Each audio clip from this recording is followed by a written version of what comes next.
Just imagine this for a second. You're on that dream vacation you've been planning for years. You're in Jamaica, the sun, the sand, and then the alerts start lighting up your phone. Hurricane Melissa, a monster storm, is heading straight for you. Before you can even think about getting a flight out, the airport shuts down. And just like that, you're stranded. The power's out, cell service is spotty. What do you do now? Okay, let's really get into this because knowing the answer is absolutely critical. We're going to break down the official U.S. government guidance for this exact scenario. So here's our game plan. We'll start right in the middle of the crisis. Then we'll cover the first most important steps to stay safe. After that, we'll talk about how to get in touch with the U.S. government and, this is a big one, what to really expect from them. From there, we'll get into surviving the aftermath and finally getting you ready for that trip home. Think of it as your personal crisis playbook. All right, the wind and rain have stopped. The worst of the storm is over. You're safe, thankfully. But you're also stuck. The number one question just circling in your head is probably, what now? We're going to answer that with clear, simple steps pulled straight from official sources like the State Department. So let's start right there. In that moment of pure chaos, when a million things are racing through your mind, what is the absolute number one priority? Well, it might not be what you think it is.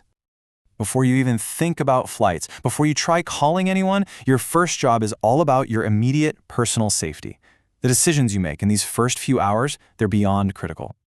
Let's break this down into 3 things you need to do right away. First, and this is totally non-negotiable, listen to the local authorities. The police, the emergency crews, they're on the ground, they know what's going on. Second, let your family know you're okay. A lot of times, text messages or a quick social media post will go through even when a phone call won't. Just a simple, "I'm safe," can make a world of difference back home. And third, grab your documents, your passport, your IDs, anything vital, put them in a Ziploc bag, a dry bag, whatever you've got to keep them safe and dry. You are absolutely going to need them. And speaking of things you need, let's talk about an emergency kit. The State Department is really specific here. And notice the details. It's not just your passport, but birth certificates for any kids with you. Cash in the local currency is king, because you can bet the power will be out and credit card machines won't work. And a 5-day supply of any essential meds is the bare minimum they recommend. You see, this isn't just about getting through the storm, it's about surviving the days of chaos that come after. Okay, so you've taken care of your immediate safety. Now it's time to make sure your own government knows where you are and that you might need some help. There are very specific ways to do this, and using them is key. The single most important thing you can do, and I mean this before you even leave for your trip, is to enroll in STEP. It's free. If you're already in a crisis and you didn't enroll, do it the second you find an internet connection. This puts you directly on the local embassy's list. They can send you alerts, and more importantly, they'll know you're there. It is your official digital lifeline to them. Now, what if you can't get online? This number is your go-to. It's the State Department's emergency line for citizens overseas. Seriously, I would just save this number in your phone right now before you ever travel again. It'll connect you to someone who can help, even if you can't reach the local embassy. Okay, we need to talk about something really important now. It's a very common and honestly pretty dangerous misconception. A lot of Americans think that if things get really bad, the cavalry will arrive and the military will fly in to rescue them. The reality, according to the government itself, is very, very different. So let's be crystal clear about the limits here. On the one hand, here's what the government can do. They can be a great source of information. They'll tell you to leave on a commercial flight if that's an option. But look at the other side. They generally cannot get you a ride to the airport. They cannot evacuate your family members if they aren't U.S. citizens. And I'm sorry to be the one to tell you, but your pets can't come on a government-coordinated evacuation. I just want to pause on this for a second because this is a direct quote from the State Department's website. It doesn't get any clearer or more direct than that. The message here is self-reliance. Your plan A, B, and C should all be about you getting yourself to safety, not waiting around for an official rescue that in all likelihood is just not going to happen. And even in those super rare cases where they do coordinate an evacuation, you gotta read the fine print. First off, it's not a free ride, it's a loan. You'll get a bill for what's often the cost of a full fare ticket. Second, they don't fly you home. They take you to the nearest safe place, which might be another country, and from there, you're on your own to get back to the U.S. And here's the kicker. If you don't pay that bill, they can actually stop you from renewing your passport down the line. This is exactly why waiting for an evacuation has to be your absolute last resort.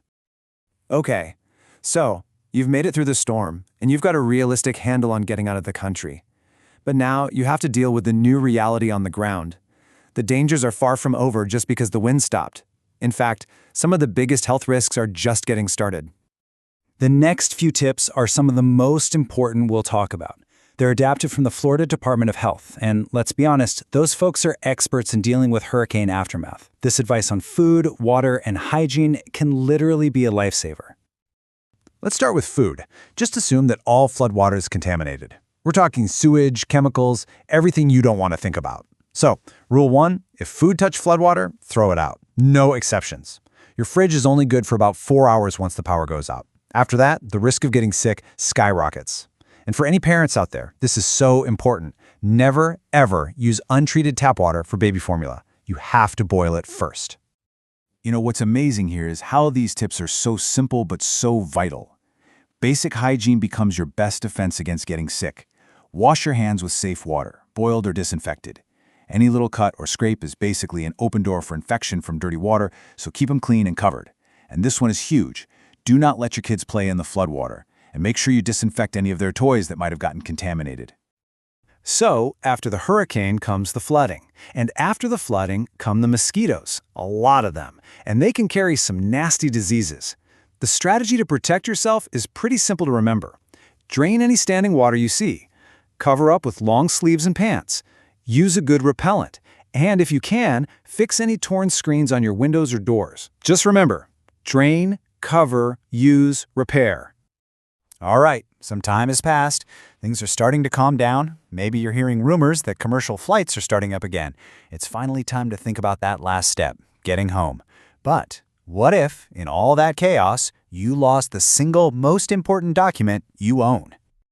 I mean, this is a traveler's worst nightmare, even on a good day. In a post-disaster zone, it probably feels like an impossible problem to solve. But here's the good news. It's not. It is solvable. Here's the official game plan. Step 1. The very first chance you get to go online, report your passport as lost or stolen. That deactivates it and protects you from identity theft. Step 2. You have to contact the nearest U.S. embassy or consulate and get an appointment. And there's no way around Step 3. You have to go in person. They can issue a special, limited validity, emergency passport that's designed for one thing: to get you home. Now, to make that embassy visit as painless as possible, you need to show up prepared. This is your checklist. You'll need a passport photo, some other ID, like a driver's license, and proof that you're a U.S. citizen. This is why having a picture of your passport on your phone or a photocopy somewhere is such a game changer. Bring your travel plans and the application form if you can get it. The more of this stuff you have, the faster they can help you out. So, we've just walked through the whole timeline, from the second you're stranded to the moment you're ready to fly home. You've got the playbook now for how to react in a crisis. But the real lesson here, the most important takeaway, isn't about reaction, it's about preparation.